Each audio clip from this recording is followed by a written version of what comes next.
Bienvenue à la suite de cette série de MMM. Dans cette série, nous visons à comprendre comment les mots-clés du livre de Jonas contribuent à éclairer le message du livre. Aujourd'hui, le substantif « grâce ». Nous lisons dans le chapitre 2 que Jonas prie Dieu depuis le séjour des morts, comme il le dit, et depuis le ventre du poisson. L'avis des spécialistes diverge quant à savoir si Jonas est véritablement repentant.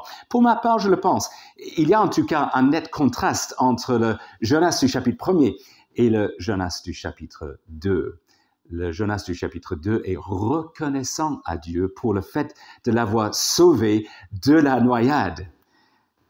Quant à moi, je t'offrirai des sacrifices en déclarant ma reconnaissance. Je m'acquitterai des vœux que j'ai faits. Ce langage a été employé à la fin du chapitre 1er en rapport avec les marins devenus croyants. Cela dans un contexte de contraste par rapport au comportement de Jonas. Mais maintenant, l'attitude de Jonas semble être devenue exemplaire, en tout cas pour le moment. C'est au Seigneur qu'appartient le salut, déclare-t-il dans sa reconnaissance. Et il est fascinant d'observer ce qu'il affirme au chapitre 2, verset 9.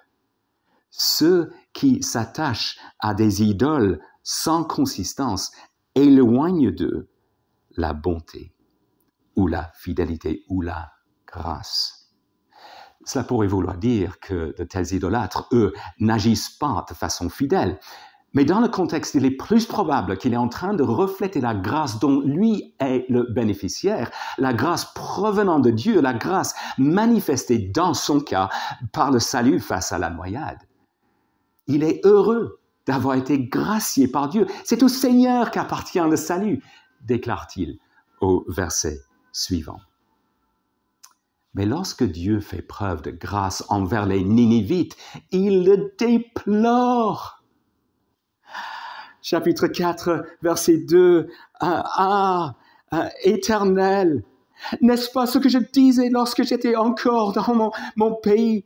C'est ce que je voulais éviter en fuyant à Tarsis. En effet, je savais que tu es un Dieu de grâce et de compassion, lent à la colère, riche en bienveillance, qui renonce au mal ou qui renonce au projet de déverser le malheur.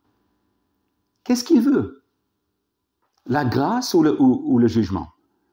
La réponse, la grâce pour lui-même, le jugement pour ses ennemis. C'est là le syndrome de Jonas. Mais un syndrome qui peut nous guetter également. Est-ce que cela nous arrive de nous réjouir de la grâce de Dieu qui coule envers nous tout en voulant que d'autres personnes souffrent? Avons-nous donc besoin de savoir comment combattre ce syndrome? Pour cela, nous nous tournons vers un autre mot-clé la semaine prochaine.